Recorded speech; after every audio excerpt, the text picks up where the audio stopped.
गुलबर्गा शहर के एयरपोर्ट पर आज श्री नरेंद्र मोदी प्राइम मिनिस्टर ने एक स्पेशल फ्लाइट के जरिए पहुंचकर हेलीकॉप्टर के जरिए यादगिरी डिस्ट्रिक्ट के कोड़ेकल गांव में पब्लिक मीटिंग के अलावा कई सारे डेवलपमेंट वर्क पर इफ्तिदा किया। आज गुलबर्गा एयरपोर्ट पर Shri Thaawarchand Gehlot governor of Karnataka, Shri Basavaraj Bommai chief minister of Karnataka, Shri Nalin Kumar Kateel सदर कर्नाटका स्टेट बीजेपी और श्री दत्ताराया सी पाटिल रेयोर chairman Kalyan Karnataka regional development board और एमएलए साउथ ने वेलकम किया। इस मौके पर बीजेपी पार्टी के मिनिस्टर्स और लीडर्स मौजूद थे। मजीद जानकारी के लिए आइए देखते हैं गुलबर्गा न्यूज़।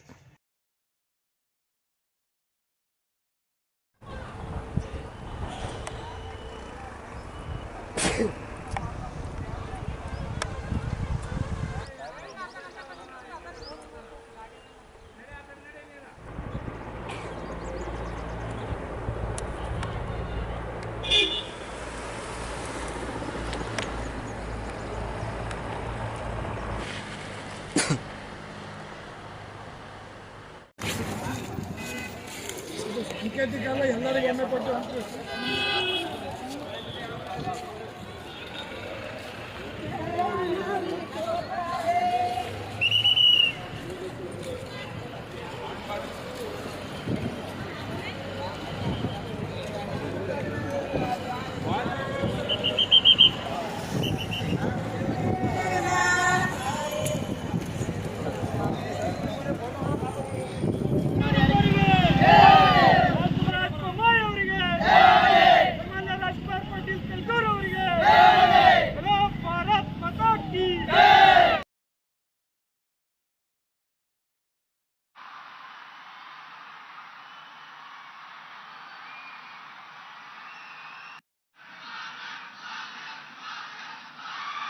ನಾಡಗೀತೆ ಸ್ಥಿತರಾಗಿರುವುದೊಂದು ಸುಕೃತ. ನಮ್ಮೆಲ್ಲರ ಪ್ರೀತ್ಯಾದರಗಳಿಂದ ಅವರನ್ನು ಸನ್ಮಾನಿಸೋಣ. ವಿ ರಿಕ್ವೆಸ್ಟ್ ಅವರ್ ಆನರಬಲ್ ಕರತಾಡನದ ಹಿನ್ನೆಲೆ ಗಾಯನ ಬರಲಿ. ಕರ್ನಾಟಕದ ಎಲ್ಲ ಸಹೋದರ ಸಹೋದರಿಯರಿಗೆ ನನ್ನ ವಂದನೆಗಳು.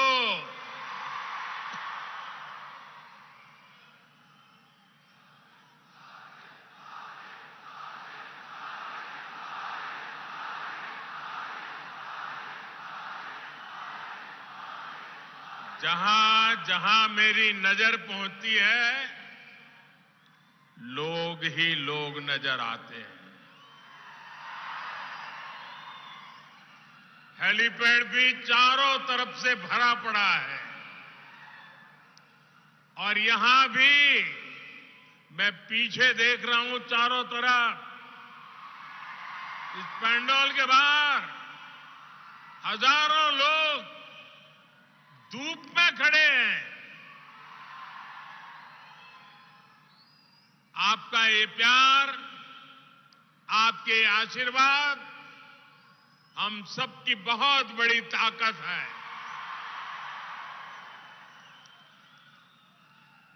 साथियों, यादगीर एक समृद्ध इतिहास को संजोए हुए है. रट्टीहल्ली का प्राचीन किला हमारे अतीत, हमारे पूर्वजों के सामर्थ्य का प्रतीक है. हमारी परंपरा, हमारी संस्कृति और हमारी विरासत से जुड़े अनेक अंश, अनेक स्थान हमारे इस क्षेत्र में मौजूद है. यहां उस सुरापुर रियासत की धरोहर है जिसे महान राजा वेंकटप्पा नायक ने अपने स्वराज और सुशासन से देश में विख्यात कर दिया था. इस धरोहर पर हम सभी को गर्व है. भाइयों और बहनों, मैं आज कर्नाटका के विकास से जुड़े हजारों करोड़ रुपए के प्रोजेक्ट्स आपको सौंपने और नए प्रोजेक्ट की शुरुआत करने आया हूं। अभी यहां पानी और सड़क से जुड़े बहुत बड़े प्रोजेक्ट का शिलान्यास और लोकार्पण हुआ है। नारायणपुर लेफ्ट बैंक कैनाल के विस्तार और आधुनिकीकरण से यादगीर, कलबुर्गी और विजयपुर जिले के लाखों किसानों को सीधा सीधा लाभ होने वाला है। Yadgir village multi water supply scheme से भी जिले के लाखों परिवारों को पीने का साफ पानी मिलने वाला है। सूरत चेन्नई इकोनॉमिक कॉरिडोर का जो हिस्सा कर्नाटका में पड़ता है, उस पर भी आज काम शुरू हुआ है। इससे यादगीर, रायचूर और कलबुर्गी सहित इस पूरे क्षेत्र में ईज ऑफ लिविंग भी बढ़ेगी और यहां उद्यमों को, रोजगारों को भी बहुत बल मिलने वाला है। विकास के इन सभी प्रोजेक्ट्स के लिए यादगीर के, कर्नाटका के सभी लोगों को बहुत बहुत बधाई। मैं बोम्मई जी की और उनकी पूरी टीम को भी बहुत बहुत बधाई देता हूं। जिस प्रकार उत्तर कर्नाटका के विकास के लिए तेजी से काम हो रहा है, वो सराहनीय है। भाइयों और बहनों, भारत की आजादी के 75 वर्ष पूरे हो चुके हैं। अब देश अगले 25 वर्षों के नए संकल्पों को सिद्ध करने के लिए आगे बढ़ रहा है। ये 25 साल देश के प्रत्येक व्यक्ति के लिए अमृत काल है। प्रत्येक राज्य के लिए अमृत काल है। इस अमृत काल में हमें विकसित भारत का निर्माण करना है। भारत विकसित तब हो सकता है जब देश का हर नागरिक, हर परिवार, हर राज्य इस अभियान से जुड़े। भारत विकसित तब हो सकता है जब खेत में काम करने वाला किसान हो या फिर उद्योगों में काम करने वाला श्रमिक, सभी का जीवन बेहतर हो।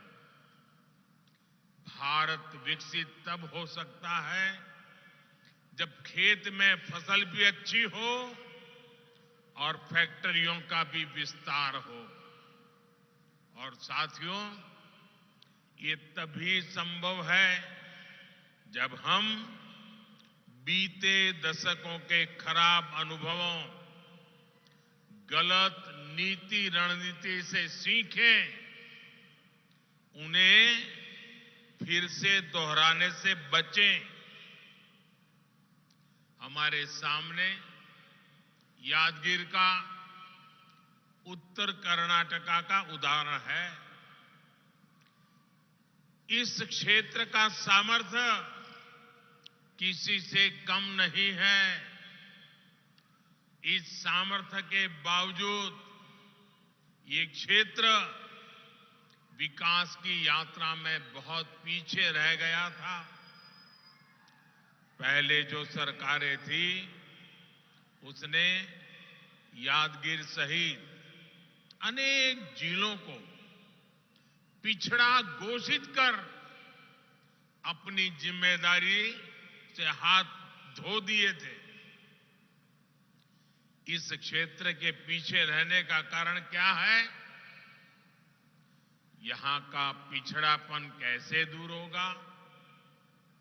इस पर पहले की सरकारों ने न सोचने के लिए समय निकाला, मेहनत करना तो दूर की बात रही। जब सड़क, बिजली और पानी जैसे इंफ्रास्ट्रक्चर पर निवेश करने का समय था, तब उस समय जो दल सरकारों में थे, उन दलों ने वोट बैंक की राजनीति को बढ़ावा दिया।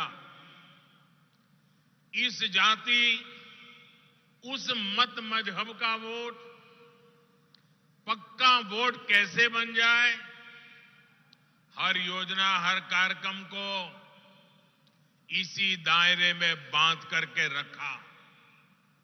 इसका बहुत बड़ा नुकसान कर्नाटका ने उठाया, इस हमारे पूरे क्षेत्र ने उठाया, आप सब मेरे भाइयों बहनों ने उठाया।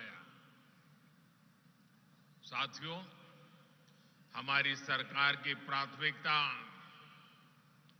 वोट बैंक नहीं है, हमारी प्राथमिकता है विकास, विकास और विकास। 2014 में आप सबने मुझे आशीर्वाद दिए, मुझे एक बहुत बड़ी जिम्मेदारी सौंपी।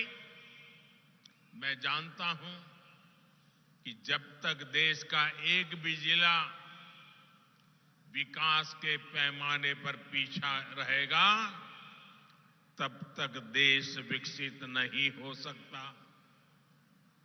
इसलिए जिनको पहले की सरकार ने पिछड़ा घोषित किया, उन जिलों में हमने विकास की आकांक्षा को प्रोत्साहित किया। हमारी सरकार ने यादगीर सहित देश के 100 से अधिक ऐसे जिलों में आकांक्षी जिला कार्यक्रम शुरू किया। हमने इन जिलों में सुशासन पर बल दिया, गुड गवर्नेंस पर बल दिया, विकास के हर पैमाने पर काम शुरू किया। यादगीर सहित सभी आकांक्षी जिलों को इसका लाभ भी मिला है। आज देखिए, यादगीर ने बच्चों का 100% टीकाकरण कर दिखाया है। यादगीर जिले में कुपोषित बच्चों की संख्या में बहुत कमी आई है। यहां के 100% गांव सड़कों से जुड़ चुके हैं। ग्राम पंचायतों में डिजिटल सेवाएं देने के लिए कॉमन सर्विस सेंटर है। शिक्षा हो, स्वास्थ्य हो, कनेक्टिविटी हो, हर प्रकार से यादगीर जिले का प्रदर्शन टॉप 10 आकांक्षी जिलों में रहा है। और इसके लिए मैं यादगीर जिले के जनप्रतिनिधियों को, यहां के डिस्ट्रिक्ट एडमिनिस्ट्रेशन की टीम को मेरी तरफ से बहुत बहुत बधाई देता हूं। आज यादगीर जिले में नए उद्योग आ रहे हैं। केंद्र सरकार ने यहां फार्मा पार्क की स्वीकृति भी दे दी है। भाइयों और बहनों, वाटर सिक्योरिटी एक ऐसा विषय है जो 21वीं सदी के भारत के विकास के लिए बहुत जरूरी है। भारत को विकसित होना है तो border security, coastal security, internal security के तरह ही वाटर सिक्योरिटी से जुड़ी चुनौतियों को भी समाप्त करना ही होगा। डबल इंजन की सरकार सुविधा और संचय की सोच के साथ काम कर रही है। 2014 में जब आपने हमें अवसर दिया तब 99 ऐसी सिंचाई परियोजनाएं थी जो दशकों से लटकी हुई थी। आज इनमें से 50 के करीब योजनाएं पूरी हो चुकी हैं। हमने पुरानी योजनाओं पर भी काम किया और जो संसाधन हमारे पास पहले से थे उनके विस्तार पर भी बल दिया। कर्नाटका में भी ऐसे अनेक प्रोजेक्ट्स पर काम चल रहा है। नदियों को जोड़कर सूखा प्रभावित क्षेत्रों तक पानी पहुंचाया जा रहा है। Narayanpura left bank canal system का विकास और विस्तार भी इसी नीति का हिस्सा है। अब जो नया सिस्टम बना है, जो नई तकनीक इसमें जोड़ी गई है, इससे 4.5 लाख हेक्टेयर भूमि सिंचाई के दायरे में आएगी। अब कैनाल के आखिरी छोर तक भी पर्याप्त पानी पर्याप्त समय के लिए आ पाएगा। साथियों, आज देश में पर ड्रॉप मोर क्रॉप पर, माइक्रो इरिगेशन पर अभूतपूर्व बल दिया जा रहा है। बीते 6-7 सालों में 70 लाख हेक्टेयर भूमि को माइक्रो इरिगेशन के दायरे में लाया गया है। कर्नाटका में भी इसको लेकर के बहुत अच्छा काम हुआ है। आज कर्नाटका में माइक्रो इरिगेशन से जुड़े जिन प्रोजेक्ट्स पर काम चल रहा है उससे 5 लाख हेक्टेयर भूमि को लाभ होगा। डबल इंजन सरकार भूजल के स्तर को ऊपर उठाने के लिए भी बड़े स्तर पर काम कर रही है। अटल भूजल योजना हो, अमृत सरोवर अभियान के तहत हर जिले में 75 तालाब बनाने की योजना हो, या फिर कर्नाटका सरकार की अपनी योजनाएं, इससे जल स्तर बनाए रखने में मदद मिलेगी। भाइयों और बहनों, डबल इंजन सरकार कैसे काम कर रही है, इसका बेहतरीन उदाहरण जल जीवन मिशन में भी दिखता है। 3.5 साल पहले जब ये मिशन शुरू हुआ था, तब देश के 18 करोड़ ग्रामीण परिवारों में से सिर्फ 3 करोड़ ग्रामीण परिवारों के पास नल कनेक्शन था। आज देश के लगभग, ये आंकड़ा याद रखना,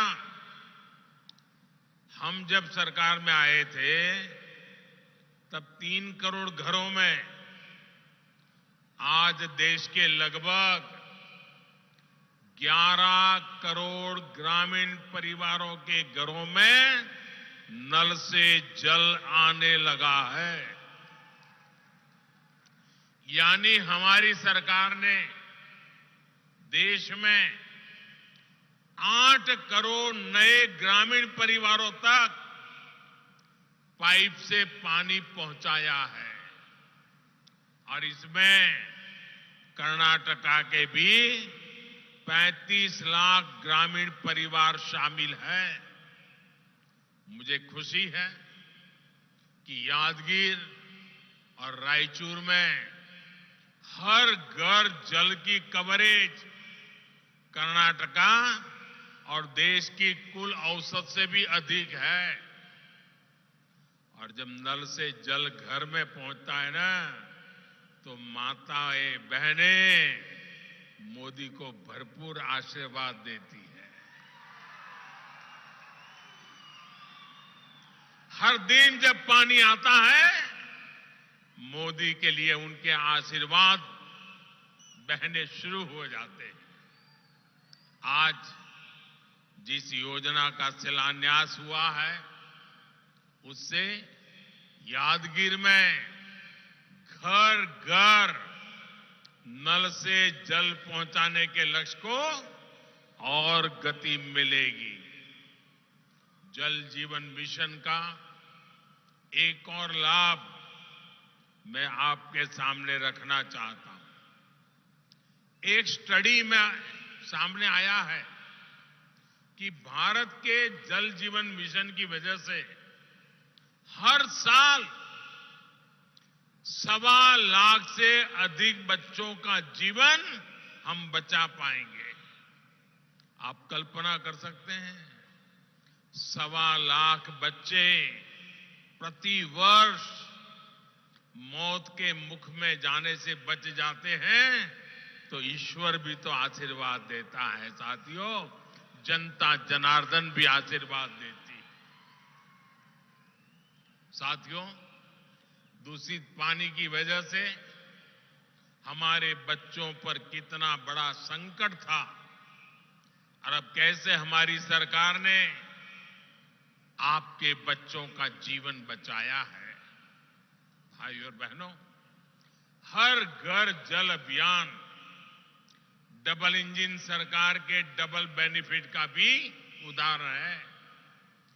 डबल इंजन यानी डबल वेलफेयर, डबल तेजी से विकास। कर्नाटका को इससे कैसे लाभ हो रहा है, आप लोग तो भली भांति जानते हैं। केंद्र सरकार किसानों के लिए पीएम किसान सम्मान निधि योजना के तहत 6,000 रुपया देती है। वहीं कर्नाटका सरकार इसमें 4,000 रुपया और जोड़ती है, ताकि किसानों को डबल लाभ हो। यहां यादगीर के भी लगभग 1.25 लाख किसान परिवारों को भी पीएम किसान सम्मान निधि के लगभग 250 करोड़ रुपए मिल चुके हैं। साथियों, केंद्र सरकार नई राष्ट्रीय शिक्षा नीति लाई है। वहीं कर्नाटका सरकार विद्या निधि योजना से गरीब परिवारों के बच्चों की अच्छी शिक्षा में मदद कर रही है। केंद्र सरकार महामारी और दूसरे संकटों के बावजूद तेज विकास के लिए कदम उठाती है। वहीं राज्य सरकार इसका लाभ उठाते हुए कर्नाटका को देश में निवेशकों की पहली पसंद बनाने के लिए आगे बढ़ रही है। केंद्र सरकार बुनकरों को मुद्रा योजना के तहत मदद देती है। वहीं कर्नाटका सरकार महामारी के दौरान उनका ऋण माफ करती है और उन्हें आर्थिक सहायता भी देती है। तो हुआ ना डबल इंजन का, यानी डबल बेनिफिट। साथियों, आजादी के इतने वर्षों बाद भी अगर कोई व्यक्ति वंचित है, कोई वर्ग वंचित है, कोई क्षेत्र वंचित है, तो उस वंचित को हमारी सरकार सबसे ज्यादा वरीयता दे रही है। और वंचितों को वरीयता, ये है हम लोगों का कार्य करने का राह है, संकल्प है, मंत्र है। हमारे देश में दशकों तक करोड़ों छोटे किसान भी हर सुख सुविधा से वंचित रहे। सरकारी नीतियों में उनका ध्यान तक नहीं रखा गया। आज यही छोटा किसान देश की कृषि नीति की सबसे बड़ी प्राथमिकता है। आज हम किसान को मशीनों के लिए मदद दे रहे हैं, ड्रोन जैसी आधुनिक टेक्नोलॉजी की तरफ ले जा रहे हैं, नैनो यूरिया जैसी आधुनिक खाद उपलब्ध करा रहे हैं। वहीं दूसरी तरफ प्राकृतिक खेती को भी प्रोत्साहित कर रहे हैं। आज छोटे किसान को भी किसान क्रेडिट कार्ड दिए जा रहे हैं। छोटे किसान, फिर भूमिहीन परिवारों को अतिरिक्त आय हो, इसके लिए पशुपालन, मछली पालन, मधुमक्खी पालन, उसके लिए भी मदद दी जा रही है। भाइयों और बहनों, आज जब मैं यादगीर आया हूं तो कर्नाटका के परिश्रम किसानों का एक और बात के लिए भी आभार व्यक्त करूंगा। ये क्षेत्र दाल का कटोरा है। यहां की दालें देश भर में पहुंचती है।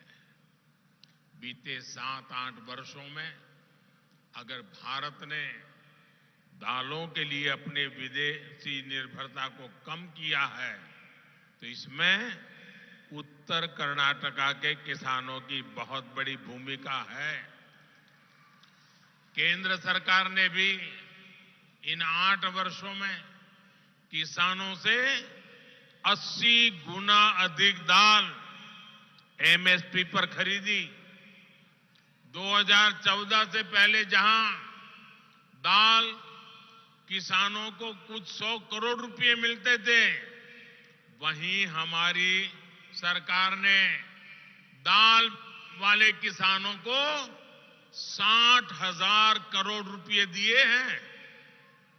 अब देश खाद्य तेल में आत्मनिर्भरता के लिए भी विशेष अभियान चला रहा है।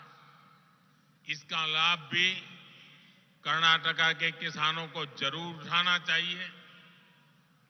आज बायोफ्यूल, इथेनॉल के उत्पादन और उपयोग के लिए भी देश में बहुत बड़े स्तर पर काम चल रहा है। सरकार ने पेट्रोल में इथेनॉल की ब्लेंडिंग का लक्ष्य भी बढ़ा दिया है। इससे भी कर्नाटका के गन्ना किसानों को बहुत लाभ होने वाला है। साथियों, एक और बड़ा अवसर आज दुनिया में पैदा हो रहा है, जिसका लाभ कर्नाटका के किसानों, विशेष रूप से छोटे किसानों को जरूर होगा। भारत के आग्रह पर संयुक्त राष्ट्र ने, यूनाइटेड नेशन ने इस वर्ष को इंटरनेशनल ईयर ऑफ मिलेट घोषित किया है। कर्नाटका में ज्वार और रागी जैसे मोटे अनाज की बहुत पैदावार होती है।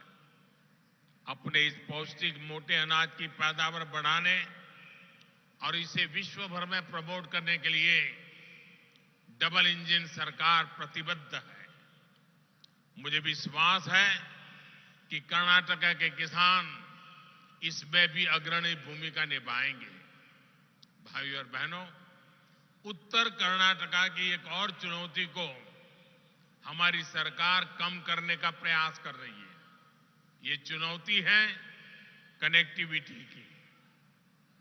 खेती हो, उद्योग हो या फिर पर्यटन, सभी के लिए कनेक्टिविटी उतनी ही जरूरी है।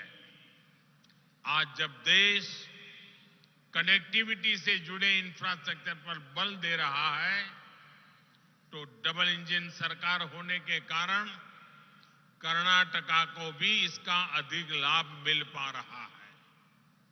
सूरत चेन्नई इकोनॉमिक कॉरिडोर का लाभ भी नॉर्थ कर्नाटका के एक बड़े हिस्से को होने वाला है। देश की 2 बड़े पोर्ट सिटी के कनेक्ट होने से इस पूरे क्षेत्र में नए उद्योगों के लिए संभावनाएं बनेगी। नॉर्थ कर्नाटका के पर्यटक स्थलों, तीर्थों तक पहुंचना भी देशवासियों के लिए आसान हो जाएगा।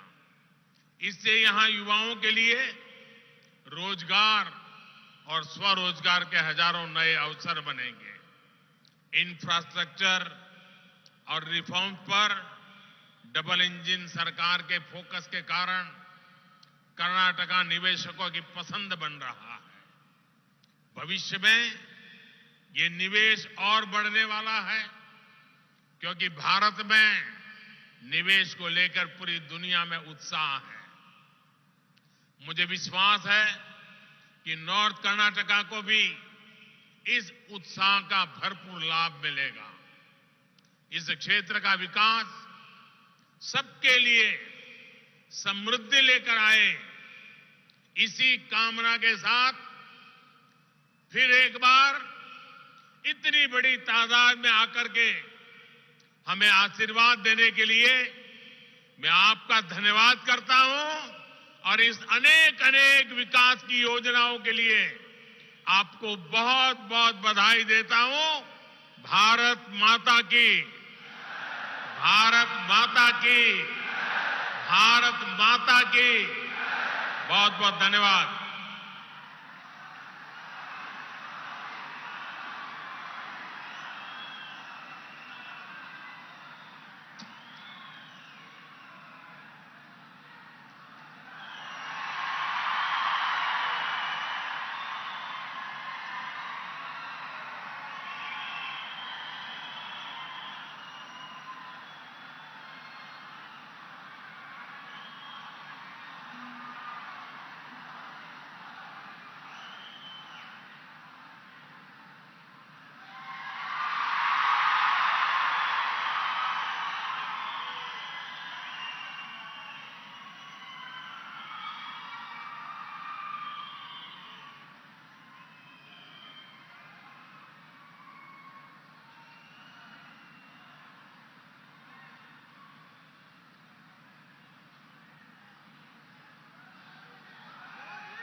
ರಾಷ್ಟ್ರದ ಯಶಸ್ವಿ ಪ್ರಧಾನಮಂತ್ರಿಗಳು ಈ ಕಾರ್ಯಕ್ರಮವನ್ನು ಯಶಸ್ವಿಗೊಳಿಸಿ ನಿರ್ಗಮಿಸ್ತಾ ಇದ್ದಾರೆ.